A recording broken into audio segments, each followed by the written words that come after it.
I have 3 slides, and so I want you to do a thought exercise with me that's going to lead up to my 3rd slide. The first thing I want you to think about is biology.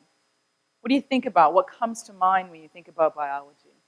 Well, I want to suggest that biology is wonderful in its complexity and in its diversity, that biology gives us texture, it gives us function, it gives us features, it gives us things like the feathers of a peacock, it gives us nice symmetry of a nautilus shell, it gives us color and the wings of a butterfly, it gives us a leaf. And if we were to zoom in on that leaf, what we would find is that that leaf, as we go smaller and smaller scale, is itself composed of smaller and smaller structures until you would find individual cells that have little pieces of pigment that make it green. Within those cells, you would find DNA, the same DNA that Maria talked about, that ultimately leads towards life and all the function that comes from life. And so it turns out that also within all of this beauty and complexity of biology, there's a lot of chemistry. There are chemical reactions. There are bonds being formed, bonds being broken. It's the chemistry that gives us these features. But if I ask you to think about chemistry, you probably won't think about any of these things. If I ask you to think about chemistry, you'll probably think about this. You'll think chemistry is dirty, chemistry is nasty, chemistry is messy. But I want to tell you, chemistry is necessary. Chemistry gives us plastics that I have here. Chemistry gives, I don't even know what this is made of, but I thought it was cute, so I put it on when I was given it today. Chemistry gives us medicines that we take in order to address health deficiencies. Chemistry gives you the fibers that are on the chairs, the cushions that you're sitting on now. Chemistry gives us the fuels that go in our cars. So this view of chemistry is a view that has all these negative connotations. The view of biology is one that gives us a nice feeling about how very complex systems can take something simple like carbon dioxide out of the atmosphere, water from around, and produce these wonderful complex features. So here's our big idea. This is what we work on in our lab.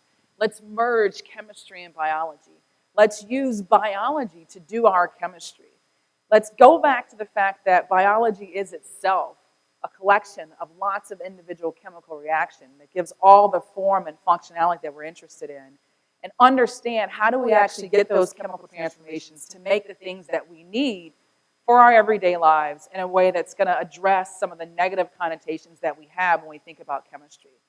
What we do is to engineer these cells so that they look like little chemical factories, where what we have now are biological systems and contain within those cells the same prokaryotes that Maria talked about. We find the DNA that leads to the enzymes, the proteins, that gives us these chemical transformations. And so with biology now, rather than relying on a chemical factory that has as its inputs petroleum, which we know is of finite supply. I grew up in Texas. It's very controversial to say that petroleum is finite. Trust me, it's finite. Right? And we can think about now, how do we have as input for these chemical reactors things that we can have on a more sustainable basis? If you think back to that leaf has within it sugars that I can use as inputs into my factories to make the molecules that I need. So what we think about doing is, how do we actually make something that would substitute for petroleum that would allow you to make the plastic that gives me this clicker? How do we make something that would substitute for petroleum that allows us to make the fibers on the seats that you're sitting in? How do we substitute for petroleum to make your medicines? Things that David's going to tell us, maybe if we eat less, we'll be healthier. But how do we make all of the things that we need? So our big idea is really teaching, the title was, teaching these bacteria new tricks. Teaching them how to take in the DNA from a variety of different sources in nature. If we find new kinds of life on Mars, if it has chemistry, we'd be happy to look at that too. And to look at now what nature can give us, but also what we can engineer into natural systems so that we can still have what we need for our quality of life and for our everyday existence, but in a much more sustainable way than how we currently get it. So I'm going to stop, because if I try to talk for 15 seconds, I'm going to run out of time. Thanks very much.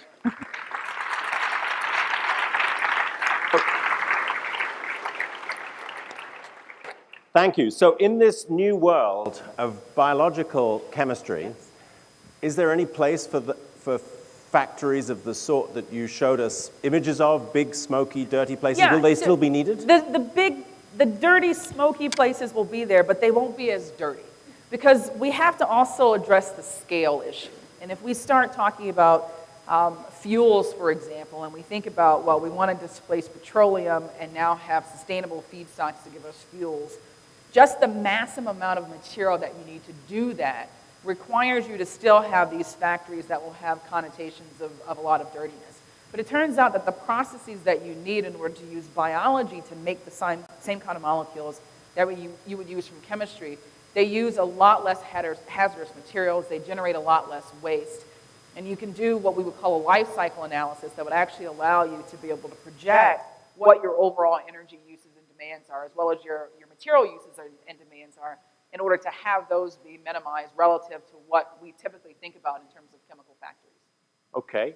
And what would be the most near-term, real-world applications for this? Where is this technology being applied? It's already here. And there are very classical examples. I mentioned healthcare as one, but there are classical examples of being able to take advantage of the fact that there are antibiotics. If you've seen mold growing on your bread, I wouldn't suggest that you eat it if you have an ear infection, but that's effectively where penicillin came from, was the observation that mold could inhibit the growth of a microorganism that would lead to infection.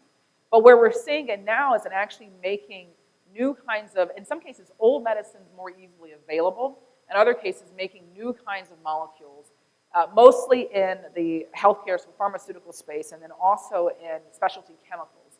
To a certain extent in commodity chemicals as well. We're seeing this technology commodity chemicals? Commodity chemicals, right. That's right. Okay. Thank you. We have a question here, please. Well, I love the idea of teaching old bacteria new tricks. The one thing that comes to mind is, what are the unintended consequences of doing so? And have you considered those? Yeah, so there's a number of different ways to think about that. So there's a lot, I will say we don't know offhand what all the consequences are. I'm a part of a large group of people working in a field called synthetic biology where we have these conversations with ecologists, with people who are looking at environmental impacts and addressing this on many different levels. What I will say is that because we don't always know what the unintended consequences are, and I'm an engineer, as an engineer, we try to engineer as much as possible control and containment strategies. So what I talked about specifically, the objective would be that you would always have these in a contained environment where you don't release them into the environment and you don't have to worry so much about the unintended consequences. But I do think that your larger point is a valid one in the sense that if we're engineering biology, because of this, Maria mentioned life is being able to feed yourself and reproduce yourself. Biology does that, and we have to be very much aware of what that might mean if we're actually propagating something out in the environment or the a broader ecological context, and we don't understand exactly what the endpoint function of it might be. Yes, please. So you mentioned that you want to teach old bacteria new tricks, but how exactly would you teach the bacteria the tricks? Yes. So we teach the bacteria by introducing into them, through a process called transformation, DNA. And the wonderful thing about the fact that life all has this common origin, as Maria talked about, is that it turns out that for a bacterium like E. coli, which we use, if it sees DNA, it doesn't know that it shouldn't do what it normally does with DNA. That is to replicate it, to make more of it so it can maintain it, to transcribe it into RNA, and then from that RNA to make the protein. The proteins are what we're talking about. So the teaching process for us is about actually getting the DNA that encodes for the functions that we want, and then introducing that into the cell, and the cell doesn't know that it shouldn't just produce what normally would be produced from it. Yes, please. When you teach the bacteria, do you have to teach it stepwise, like raising a child, you teach them to walk before they run, or can they just make penicillin in one shot? You know, it depends. So we always like to think, it turns out biology is smarter than we are. Evolution is much smarter than we are. And we like to think, and there's a very strong effort, concerted effort, to try to be very purposeful about what we design so that we can do it all in one step. In practice, we have a design, we put it all in, it never works, and we always have to come back and do it step by step. Our hope is that as we do that, we learn enough about biology that one day we really can just do it all at one time and have the child go from birth to maturity in a matter of weeks as opposed to a matter of years and several weeks. Kristala, thank you very much. Thank you.